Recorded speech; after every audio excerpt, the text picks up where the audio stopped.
शरद पूर्णिमा आ रही है, कुछ नहीं करना। पीपल का एक पत्ता, उस पत्ते पर थोड़ा सा चावल, थोड़ा सा चावल, पूर्णिमा की रात्रि को अपने हाथ में लेकर अपने नयनों से लगाकर शरीर पर से स्वयं उतारकर उसको दरवाजे के पास रख दीजिए। पूर्णिमा की रात्रि को पूर्ण होने पर उस चावल को दूसरे दिन सूंघ कर बहते हुए पानी में डाल दीजिए। महाराज कितने भी रोग से ग्रसित हो गए, पीपल का एक पत्ता 52,000 ब्राह्मण की साक्षी कराता है। महाराज बहुत ध्यान देना, पीपल के वृक्ष में स्वयं नारायण का, मेरे कृष्ण का वास है।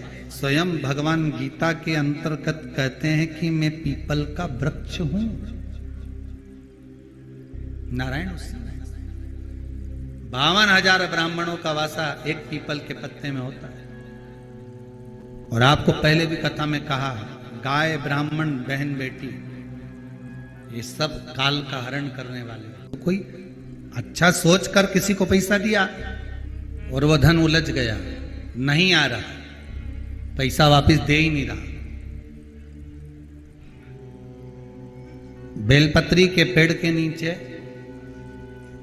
बेलपत्री के वृक्ष की दो थोड़ी सी बाहर निकली हुई छाल को देख लो। बेलपत्री के वृक्ष की छाल, उस छाल पर कच्चा जो सूत होता है, धागा होता है ना, कच्चा धागा, सफेद कच्चा सूत, उस धागे को बेलपत्री की छाल पर 7 बार घुमा लो। चारों तरफ मत घुमाना, नहीं तो चारों तरफ धागा लेके घूम जाओ। बेलपत्री का जो वृक्ष होता है, उस वृक्ष की छाल पर 7 बार घुमा लीजिए। ये केवल शरद पूर्णिमा का ही उपाय है, इसके बाद नहीं करना है, केवल एक ही दिन होगा।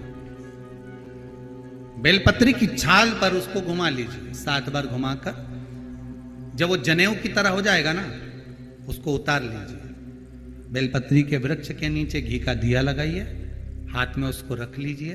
जिस व्यक्ति को तुमने धन दिया और वो उलझ गया, नहीं दे रहा, पैसा पहुंचा नहीं रहा है, उस छाल पर जो धागा अपने लपेटा है, श्री शिवाय नमस्तुभ्यम का स्मरण कर कर बेलपत्री के पेड़ के नीचे कुंदकेश्वर महादेव का नाम लेकर उस धागे को शंकर भगवान को छुआकर महाराज माता पार्वती के चरणों में ले जाकर छोड़ दीजिए। अब विनती कर कर छोड़ दो और निवेदन कर दो, माँ मेरी इतना धन है, इतना पैसा है, विश्वास कर कर मैंने उसको दिया था, वो नहीं दे रहा, माँ से निवेदन करो। फिर कहेंगे संसार वालों के सामने जाकर रोगे तो दुनिया के लोग हंसी उड़ाएंगे। आप किसी से कह दो मेरा 5 लाख रुपए वो लेकर भाग गया, दिया काय को, हमसे पूछा था, हमने कहा था। दुनिया के लोगों के सामने जाकर कहोगे तो हंसी उड़ाएंगे, अच्छा है लेकर भाग गया, अच्छा है डूब गया। हमें किसी के सामने नहीं रोना।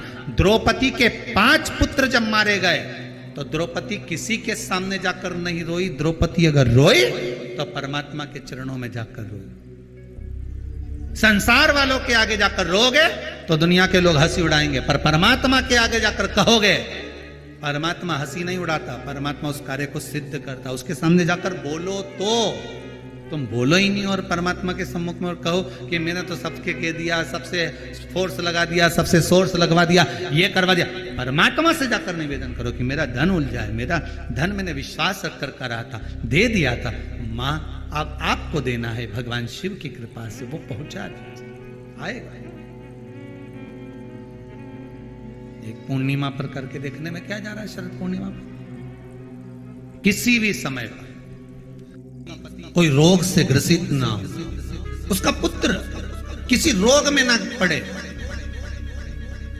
अरे भाई कितना सुंदर संवाद लिखा है, अगर किसी माता का पुत्र मान लो किसी नशे में डूबा हुआ है, कोई नशा कर रहा है और गलत नशा है, आपको लग रहा है कि ये नशे में डूबा हुआ है, आपको लग रहा है कि ये गलत जगह पर डूब गया है, आपको लग रहा है कि मदिरापान में, मांसाहार में या अधिक गांजा आदि जो भी नशे होते हैं, जितने भी नशे, उसमें डूब चुका है। और माँ उसको समझा रही है, तू नशे में मत डूब, तू इस काम को मत कर, तू ये गलत कर्म मत कर। माँ उसको समझा समझा कर हार गई, तो मेरा माताओं से निवेदन है आप उसको समझाना बंद कर दो, एक काम करना प्रारंभ कर दीजिए। हमें जो शिव महापुराण के माध्यम से शास्त्र कह रहा है कि आप 32 पूर्णिमा के व्रत प्रारंभ करें। उसमें करना क्या है आपको, केवल जिस दिन व्रत रहे रात्रि के समय पर कोई भी मीठा कुछ भी सामग्री आप चंद्र की रोशनी में चंद्र को अर्घ देने के बाद पूजन करने के बाद उसको रखो, और वही सामग्री जो नशा कर रहा है उसको पूर्णिमा के दूसरे दिन उसको खिलाओ।